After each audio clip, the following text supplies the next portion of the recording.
We will talk in this lecture about pharmacokinetic models. Before we mentioned that in kinetic studies we have experiments to do, to perform, then to take different samples. You need to know your sampling procedures, the analysis procedures. You need to be aware of all of those sciences to perform your experiments. Then we will have different data points, after which we will do modeling or mathematical modeling or your model equation. All of those are synonyms for the same thing, which is your pharmacokinetic models. The definition of the model is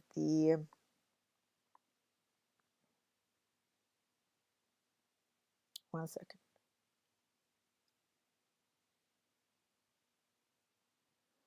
The definition of the model is the hypothesis using mathematical terms to describe quantitative relationship concisely.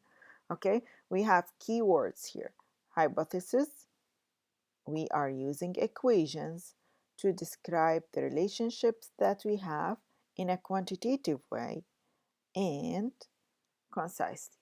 If you remember when we had this example, we had data points or the experiments, and then we mentioned that this will be our model, right?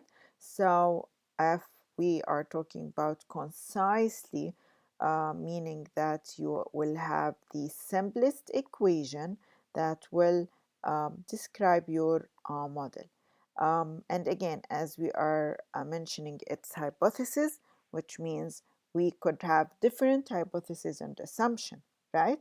But the right hypothesis, or not, there's no right hypothesis and there's no wrong hypothesis. That's why we don't have right model or wrong model. We can do whatever the modeling that we want, but to make it feasible and to make it applicable and usable by other scientists and in research and in clinical studies, we need this model to be concise, which means that I can describe any process or any relationship with like 100 pages of mathematical equations, right?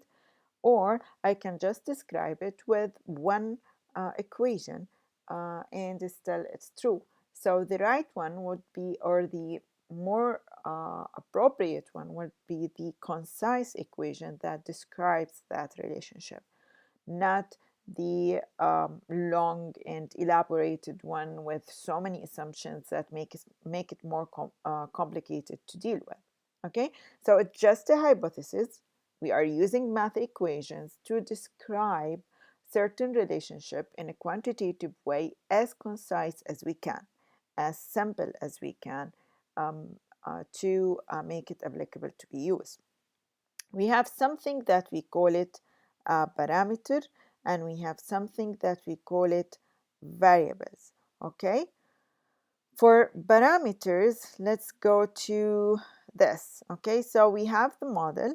We are using different kind of data to have this kind of model, and we will see afterwards in our modeling and compartmental models and example that we have how we get this. Okay, this is not the issue here. We have a model right now, and then we have something called a parameter and something that we call it variable, and I will just abbreviate it as P and V.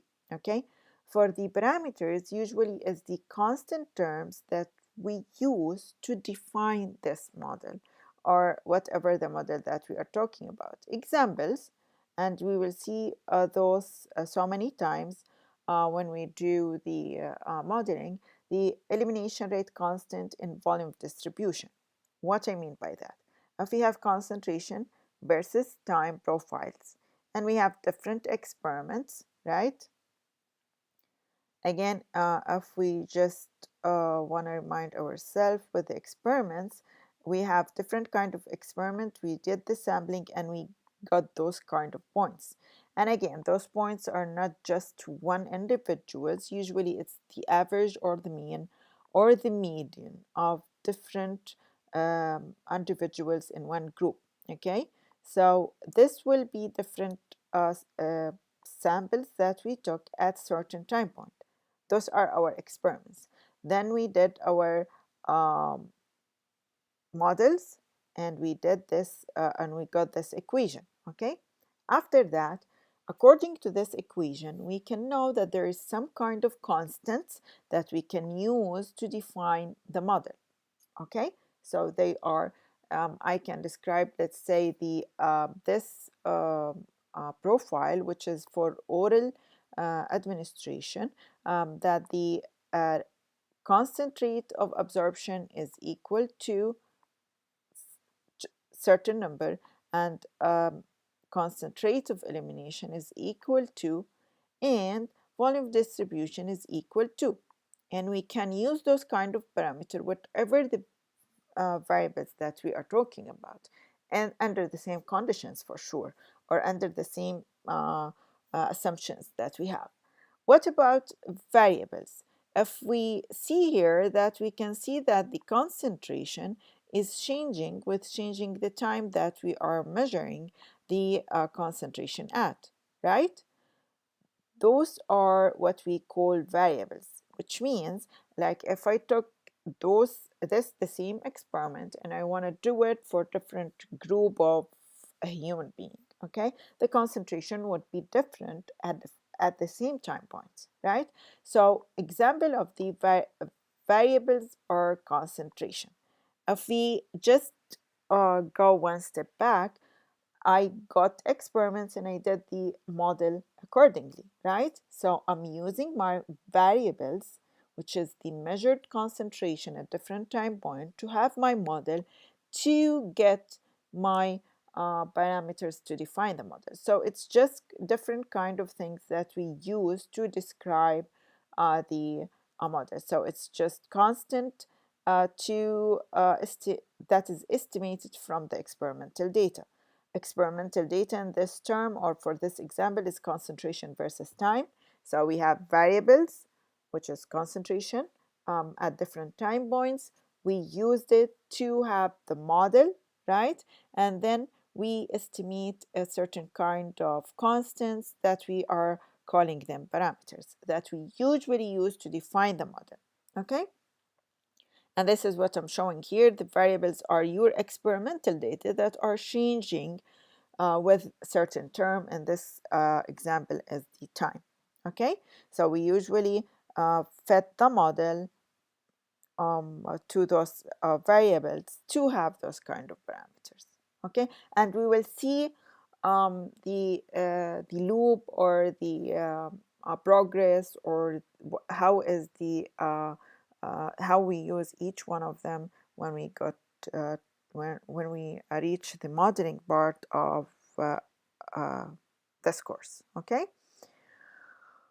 Um, Again, for the models, one of the models is the compartmental models, and we will just talk about this in a minute.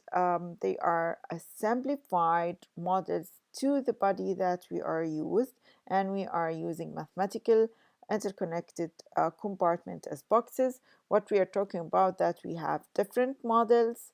Example of those models is the compartmental models, in which we are using boxes to define each model, okay, to define each compartment or organ or tissue, and those boxes are interconnected with each other in different way. Okay, the way of the connection is different, and we will talk about this in a minute. So again, we are having different kind of models for to define or to describe the relationship that we have between different variables, and we define those variables, or estimate after the modeling. We have estimated parameters to define those kind of models.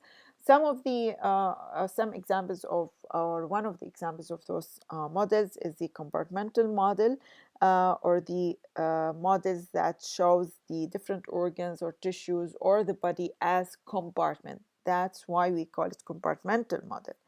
We have two major types: empirical conventional model and physiological based pharmacokinetic models, or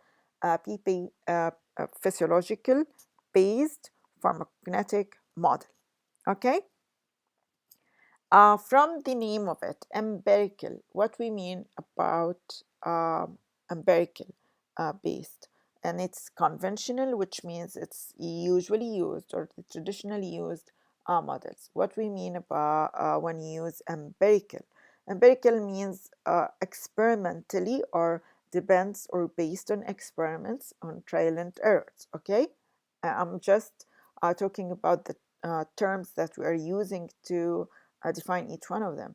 Physiological based kinetic models, it means that these models based on physiological spaces. Okay, so let's go into details of each one of them.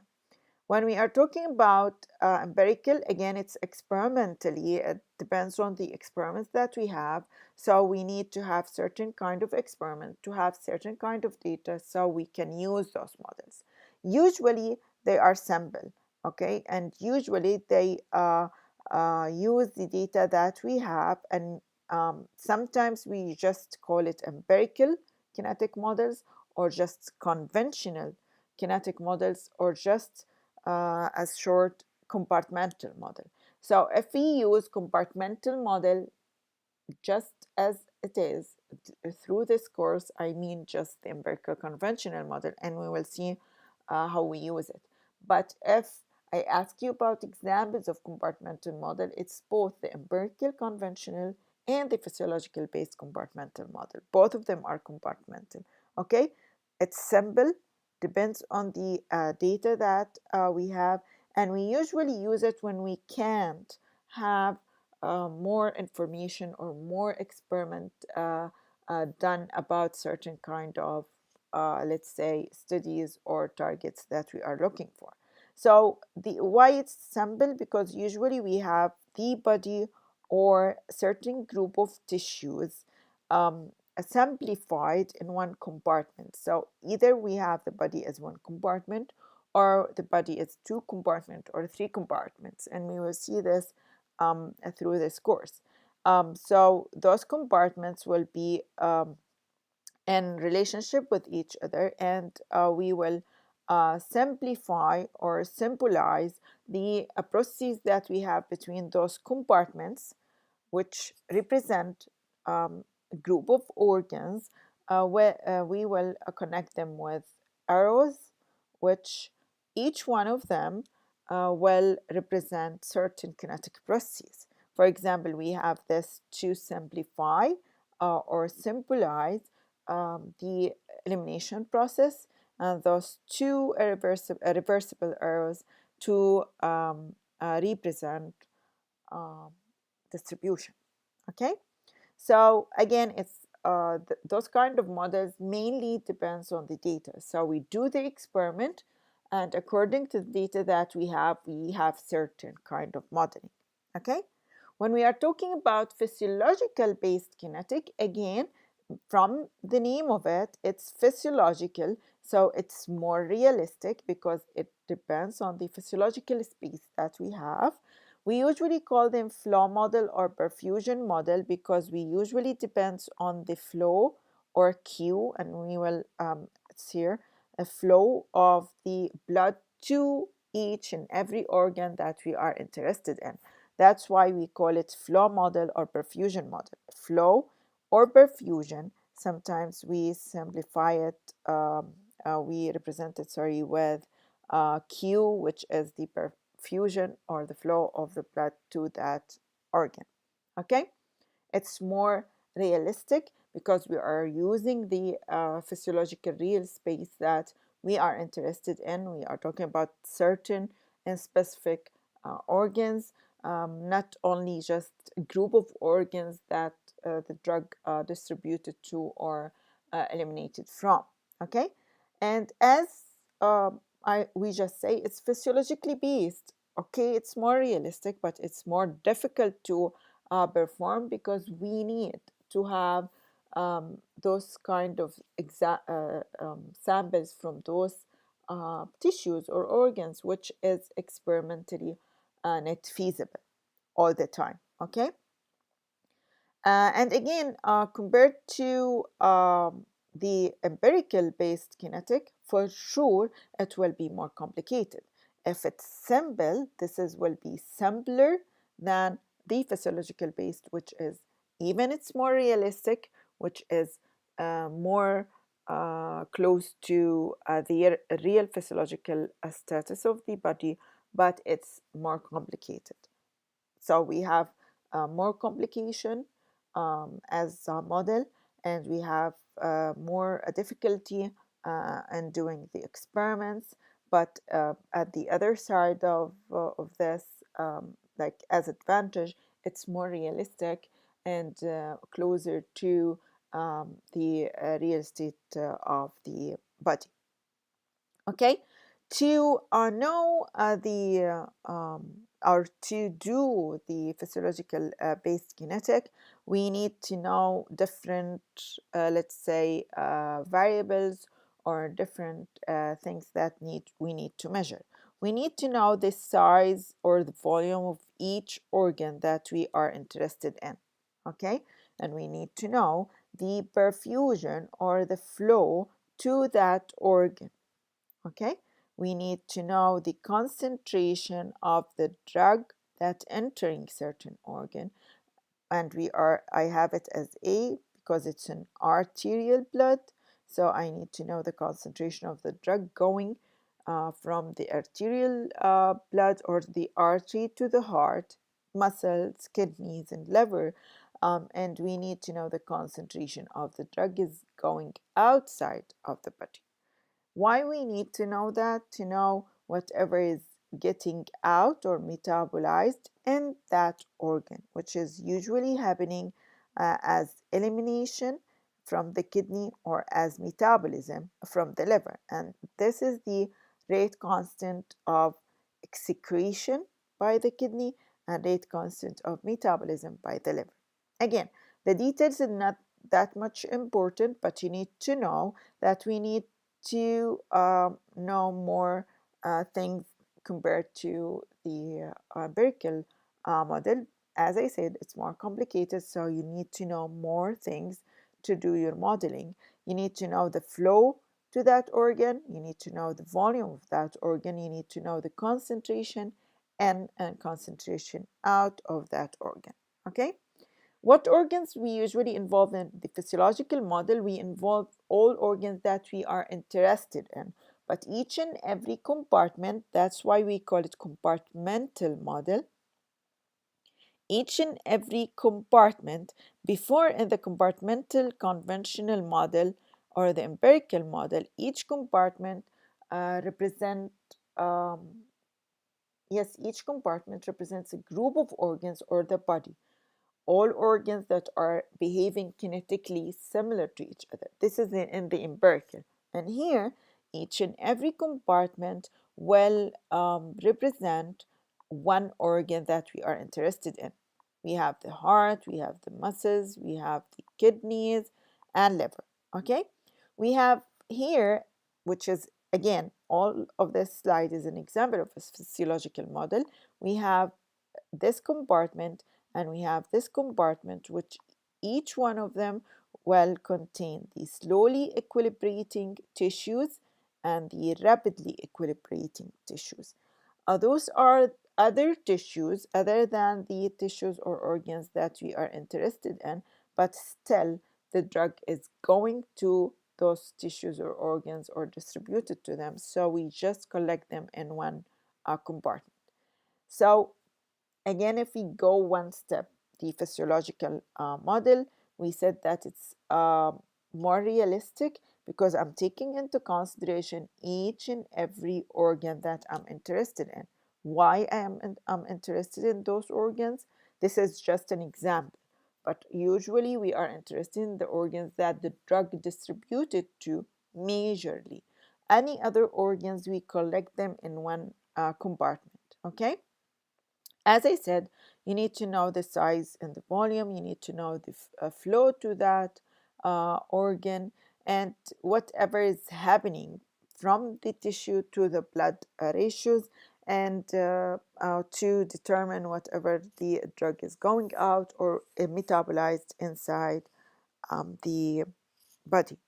Because it's realistic and because it's related to certain physiological spaces or organs, we don't need to do a fitting in that models and those models. In addition to, we can use prediction to the human kinetic from animal data.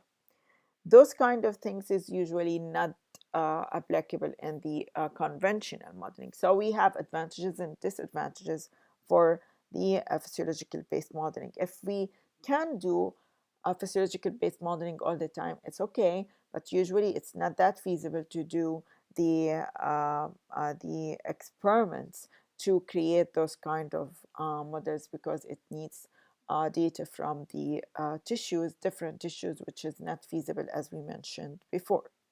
Okay, we will mention just a little bit, let's say, notes about different types of physiological based models. It depends on the drug distribution of drug distribution and different tissues, or two different tissues. We can define or divide the physiological based kinetic into two types: perfusion limited or permeability limited. Okay, I will just simplify it in a way it's easier for you to remember.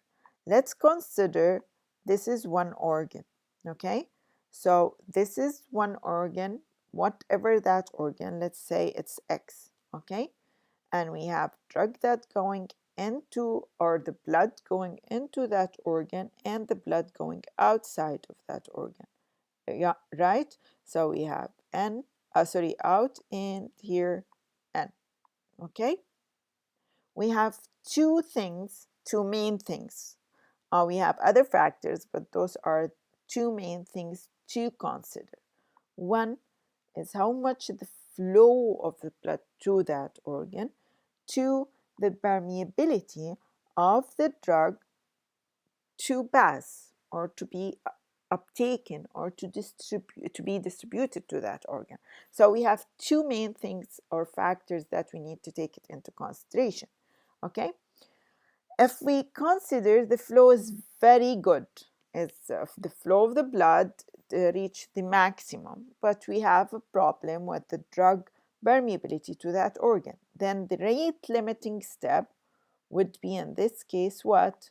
The rate limiting step, if the permeability has issues, would be permeability limited model, in which the distribution of the drug to specific tissue is limited by the membranes, the permeability of the drug to that tissue or organ. Okay, so usually we call the model according to the rate limiting step to the distribution of the drug.